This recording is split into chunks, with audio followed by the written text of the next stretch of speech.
好，大家好，欢迎来到国际商学院啊，我是柳建龙。今天我们来接着讲讲整个通证基础类型的部分。好，那我们来切入到今天要上课的 PPT 哈。好，大家现在看到的这个 PPT 哈，是我们今天要讲的课程通证基础的类型啊。首先我们来讲讲今天第一个要来探讨的类型，就是有形资产。在讲这个通证类型之前，我们要回顾一下上一课哈。上一课有讲到关于这个风险控制以及整个进程的部分。那这一堂课呢，要来讲的是关于每一个类型的一些交易的亮点。首先，先来看一下今天要讲的有形资产的部分哈。有形资产在通证领域当中又被称之为有形资产的通证，就是资产通证。首先我们来看一下它的整个交易亮点部分啊。首先你会看到这个如果把有形资产变成通证的话，那它是属于那种份额交易对价的类型。有形资产基本上都属于高单价资产，就一栋楼多少钱啊，一套房子多少钱，对吧？对于寻常人来讲都比较望不可及啊。但是通过这个通证交易以后啊，可以让任何人都可以进行交易买卖，包括最后的成功对价，然后退市交割。这个就是通证最大的一个优势。具体的操作我们在以后讲案例的时候会讲到。第二个，对于有形资产通证的这种类型的资产来讲，它属于重资产嘛，刚才讲到了，所以重资产它就有保障啊。起码我不怕它倒闭啊，对不对？这个很重要啊。所以整个重资产配置呢，说实话还需要有专业的团队来进行一些增值的操作。我们在上一堂课有提到关于整个部分所以你会发现这个整个团队在进行这个增值运作的过程当中，我可能把房子再进行出租，或者是我把房子再作为其他增值的活动来帮这个资产不断的累积这个资产的价值或者不断的在增长它的价值。我想这个才是整个有形资产变成通证交易以后的最大的亮点，而不是说我为了买一套房，然后我把它拆掉了，把它变成份额化的这种产权，不是这样的一个概念。所以呢，它的另外一个特性是什么呢？就是重资产的市场行情大部分都比较稳定，它固定每年涨多少，或者维持到一定的这个水平，对吧？所以作为通证属性来讲的话，它是属于比较有保障的那一种通证类型，比较不会那么虚啊，它起码有东西在重资产有东西在，对不对？设备也算不算？这个等一下我们来讲好，再来第三个，所有的重资产的这种权证类型啊，说实话它都拥有一定的合法手续存在，所以你不用怕说这个东西到时候会不会交易到没了，那没了也跟你没关系。原因很简单嘛，因为有6大评估机构这6大评估机构要做什么？就是要保障我们所有的投资者跟消费者的权益吧。所以他对每一份资产、每一份通证包装之前都要进行什么？不断的尽职调查，不断的财务审计这个会计出入账审计，包含这个资产评估部分、资产的保险，包含资产的担保、资产的这个资产的管理等等之类的。所以你有什么好怕的？它都有合法手续啊，对不对？第四个，它的收益是属于比较长投型的。有形资产它通过这个通证包装以后是属于这种长线领域的投资，投资报酬率相对于其他的这种通证类型可能会略低一点点，但是它的相对的安全系数会高所以不同的通证它有它的不同的利弊存在。所以你说它属于什么？其实它的交易亮点就是这样子这样对于有形资产应该都明白了。好，我们再来看看对于无形资产的部分无形资产部分的sorry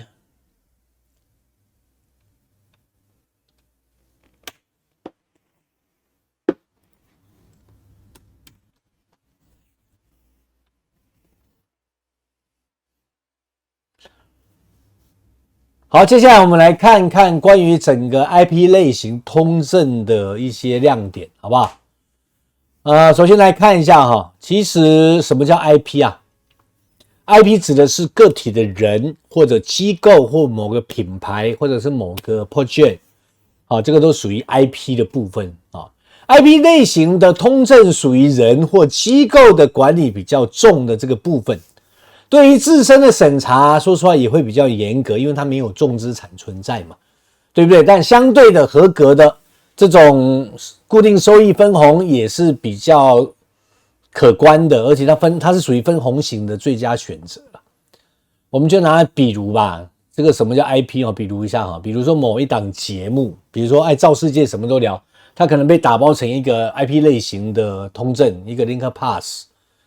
那是不是就意味着说这档节目在未来它的收益是大家的，因为大家投资了嘛。所以 IP 类型里面大家最慎重要考虑的一个问题就是它的这个整个上市公告以及权证的整个通证的过程当中所发行的这个公告内容是非常非常重要的。好，那它的第二个交易亮点呢，它是属于轻资产，但是呢它的产效的这个效益会稍微高一点。IP 类型呢，它没有重资产的成本来的高昂啦。你看就像一个画家吧，这个画家本身也是个 IP 对吧？那可能这个画家他会去约定自己说我一年要出多少的画作多少的画作，然后会怎么样。那当然这个 IP 所产生出来的，听好了， IP 所产生出来的效益这个就是通证收益的部分，所以它大部分都涉及到的比较多的类型是属于分红类型。它是属于分红类型比较重的一种通证类型所以它的效益的增长程度会稍稍会偏高一点。当然它的另外一个最大的风险是什么？如果说这个 IP 出问题了，所谓的出问题是可能这个画家生病了，这个画家不幸夭折了，这个画家可能名声不好了，这个画家可能被黑了还是怎么样，这都属于 IP 可能会产生的类型，这种风险类型。所以在风险控制当中就会在这个层面上会把关把的比较多。但是通常做个人 IP 类型或者是企业的 IP 类型的同时，在整个保额就是保险额度上面都会加重这个保险的系数比如说某画家他的身体健康情况，他的意外情况，他的各种情况的保险都会买的比较重。那这个时候的受益人是不是属于他的家属？ No， 不是他的家属是所有来投资他这一年的这些人。那当然你这里面要有使坏的，这个我们就不讲，那个就没有意义了，对不对所以相对于银行领域来讲的话，可能它的这个价格浮动也会比较高所以可能一个画作今天卖100万，可能到明天因为它的个人因素它的这个名声不好了，可能它的价格就会往下落那有些人可能他不小心离世了过世了，那有可能它的价格就往上飙涨。所以这个东西 IP 这种东西浮动系数比较大了，这个大家要往这方面交易亮点上面去靠，而且要特别的关心跟注意这方面的问题。第三个 IP 类型是属于定期收益分红的类型所以 IP 通常都是通过它本身的一种自身的价值来出卖为准。前段时间也有人说把自己的一个能力他的工作的时效拿出来打包成token， 打包成代币，打包成什么。事实上有人在问教授说教授我能不能把我的工作时间，我的能力，我的作品打包成一个 IP？ 当然可以只要有人愿意买有人愿意投你有人愿意相信你但当然没有任何问题这个一点问题都没有所以你会发现 IP 类型的交易亮点当中，你会发现它属于这种通过某一个人或机构或品牌或项目来进行怎么发酵的，来不断增值赚钱的，不断产生效益的这都属于 IP 类型的效益分成。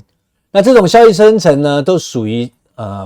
收益分红的部分，一般都会有定期啦，比如说这个 IP 的类型，它可能约定1年、2年、3年、5年不一定嘛哈。那等于它这1年、2年、3年、5年当中的所有收益是根据所有的比例来进行划分的，明白吗，各位？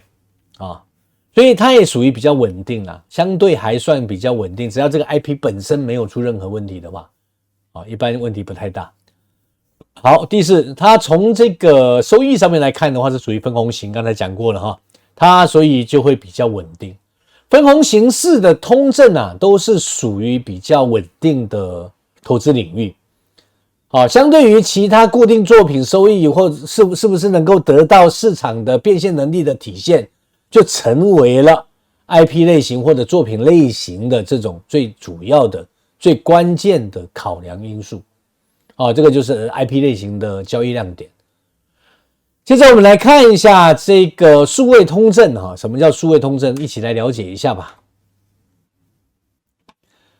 数位通证的交易亮点当中的第一点，大家可以看到，它是属于创新领域的。数位资产呢，属于比较创新的领域，比如 NFT、数字资产，这些都是要有一定专业知识的，或者要有一定经验的投资来进行的。一定不可以盲目的跟从，避免不必要的损失发生，这是教授给你们的建议。像前段时间我们一直在看的这些什么 Bitcoin 啦、USDT 啦，它的增长速度好像有不是 USDT， 好像其他的这种货币属性的虚拟货币一下涨得暴涨，一下怎么样某某人又成为暴富，某某人又怎么样，这个是个别情况那也并不代表没有啦，但是作为比较中立的这种教学方式教授要提醒大家关于这种数位资产的话，如果你并不是特别专业的话，或者是你身边没有专业人士的话，我觉得你还是不要太过于的去接触这方面的通证，这是我个人给大家的建议。当然不排除你也想要一夜暴富那你就去好好的学习，好好的知道怎么去评估，好不好？那它是属于这种轻资产，所以它的效益会特别高，因为它基本上它的成本很低嘛。好，所以这种所谓的数位资产呢，轻资产类型的投资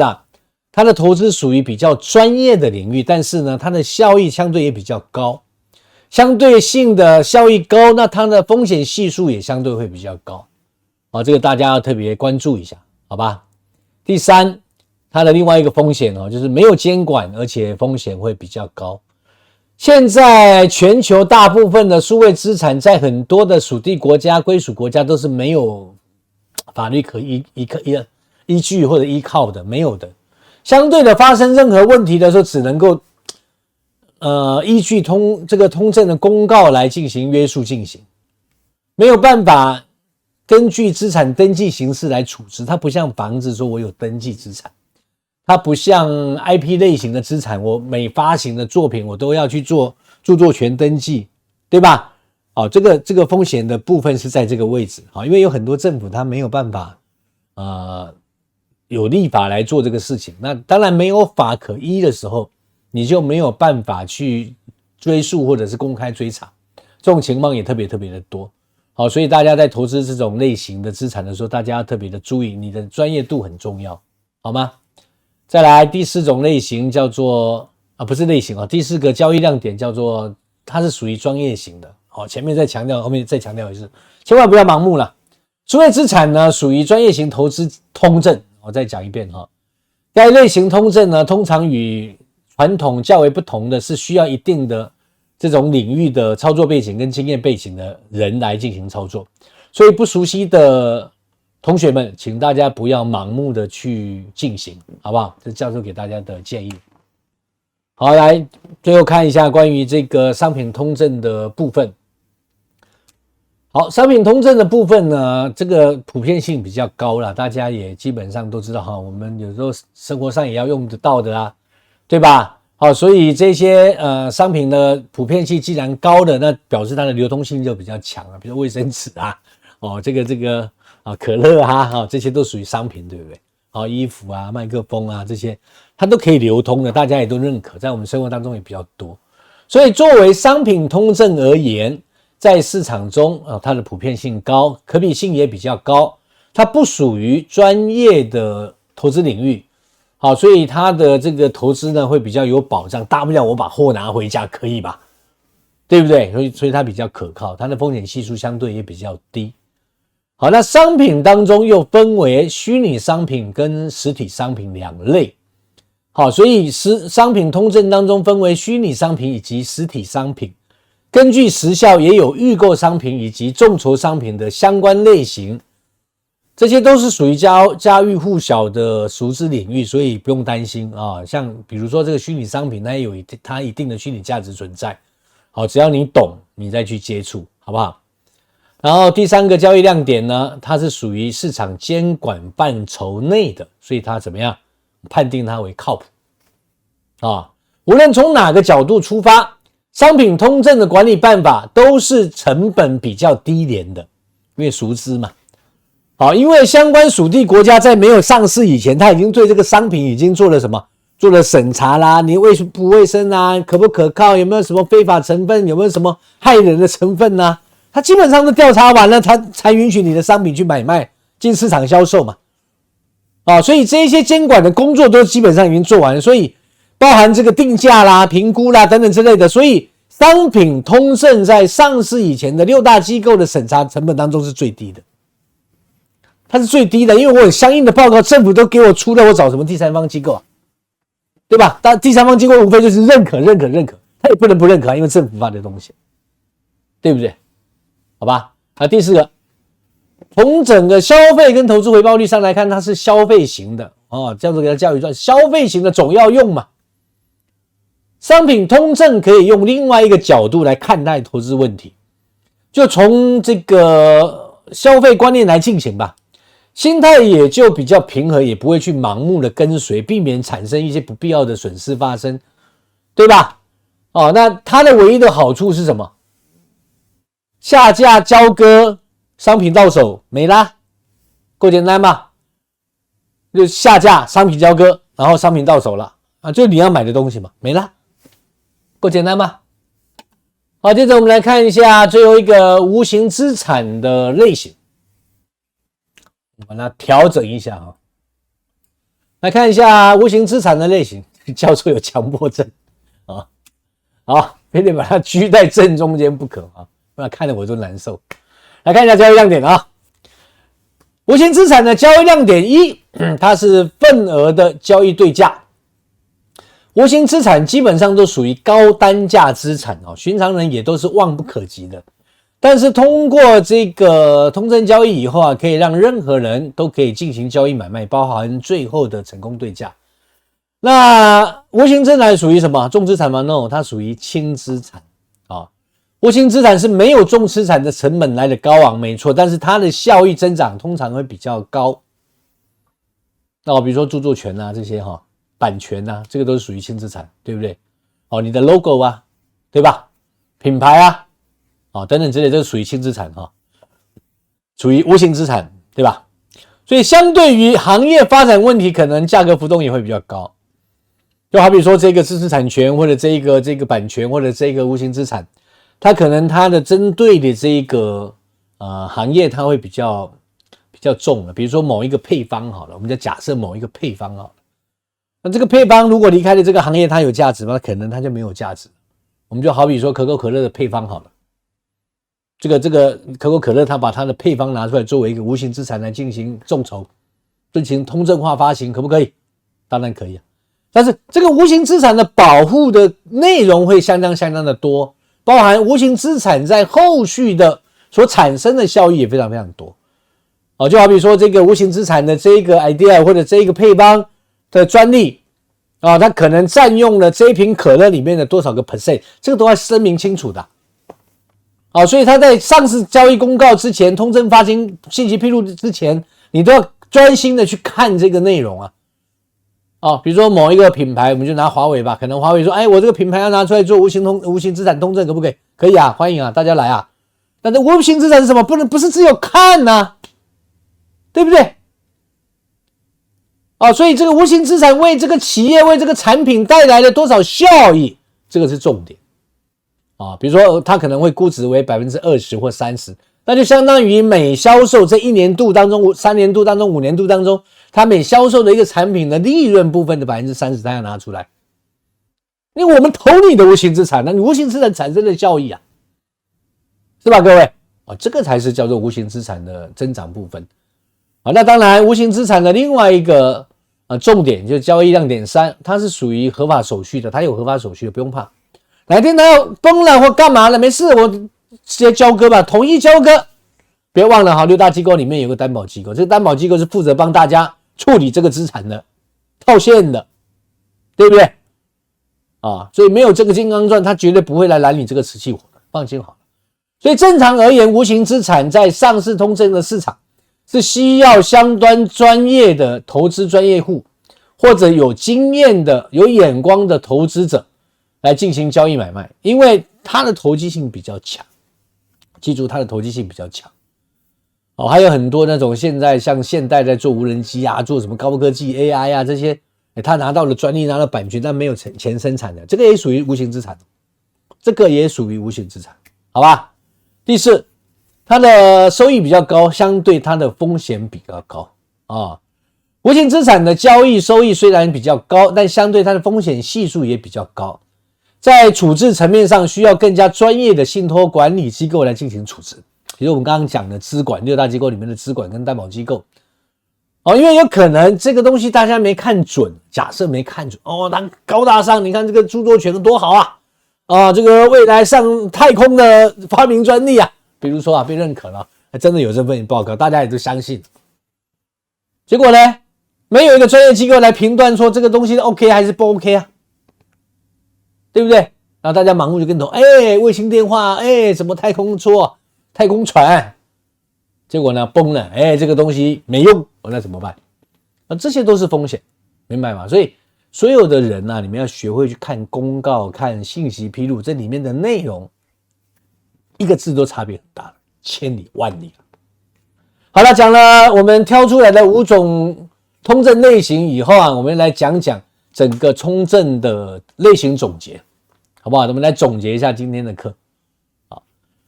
首先呢，审查机制很关键大家一定要记住，不管你什么类型总之每一项的通证上市之前的审查机制是相当关键的。这个呢，是为了要确保通证行权的内容所需要完成的一个保障的工作讲过了，尽调啦、财审啦、评估啦这个保险啦、担保啦、资管啦，对不对？这都属于审查机制当中的最主要的六大体系。第二，它的担保管理机制通过了审查机制，在通证的行权过程当中，需要做到确保通证的有效性以及增值性为目的，避免行权的时候这个东西贬值了，或者通证的行权条件消失了、不见了这个都不行的，好吧？第三个，发售交易，确保行权交易过程的合理性以及公平、公开、公正的一个重要的环节，这个发售交易的部分确保每一笔的交易都是上述条件进行中的主要元素之一最后一个就是退市的交割管理部分通证在完成交易买卖的同时，做到严格监督的退市管理机制，这个部分是行权约束的最重要的最后一个环节，明白了吗？好吧，我们今天课程就讲到这里，我们下一堂课要讲的，我们下一堂课来讲，我们刚刚不是提到6大机构嘛，对吧？我们下一堂课就来讲通证的专业机构都有哪些。好，今天的课程就讲到这里了，我们下堂课再见，拜拜。